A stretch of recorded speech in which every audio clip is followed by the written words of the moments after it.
Hari Om. Jai Shri Radhe Krishna.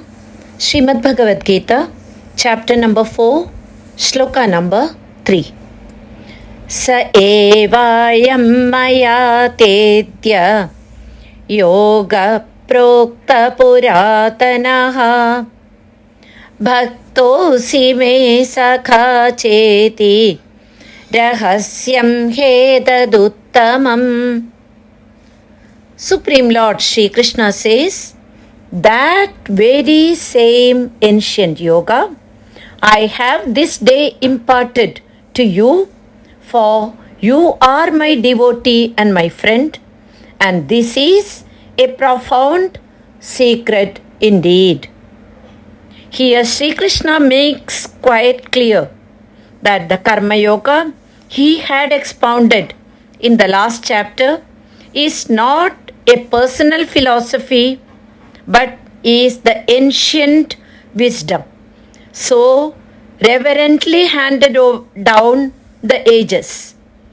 The wisdom that is imperishable foundation of Sanatana Dharma, the Indian culture.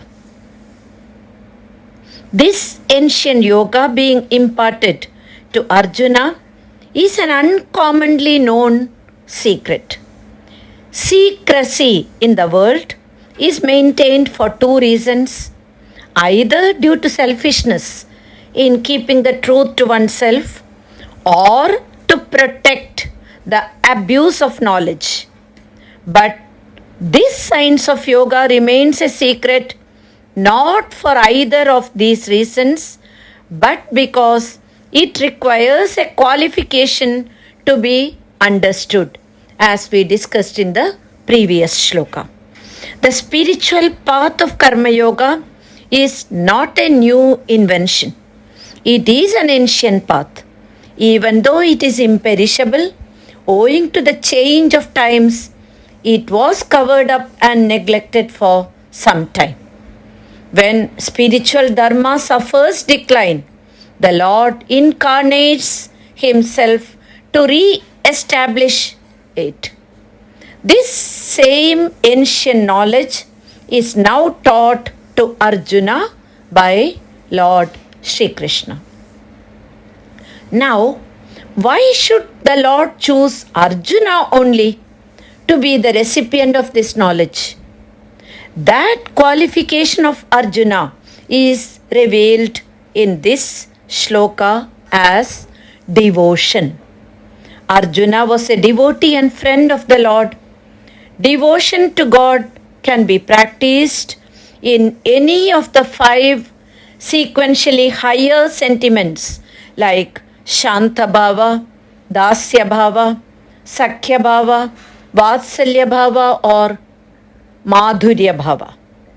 We remember Prahlada talks about 9 types of bhakti or devotion in Srimad Bhagavatam.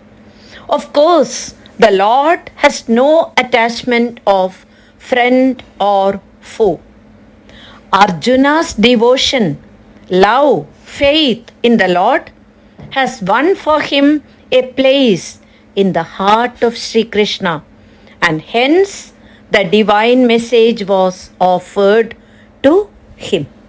Arjuna also had the courage to ask any doubts without any fear of reprimand, and in doing so gets a clear understanding of the teaching. Many commentators believe that the 108 shlokas starting from shloka number 11 of the 2nd chapter to this shloka comprise the entire message of Gita Shastra. Having provided the parampara as the conclusion, Shri Krishna has essentially completed the entire teaching. The remainder of the Gita is an exposition of the teachings packed into these 108 shlokas, and it is Arjuna who helps us to dig deeper into these teachings with his well-timed and thoughtful questions like the one we will see in the next shloka. Hari Om. Jai Shri Radhe Krishna.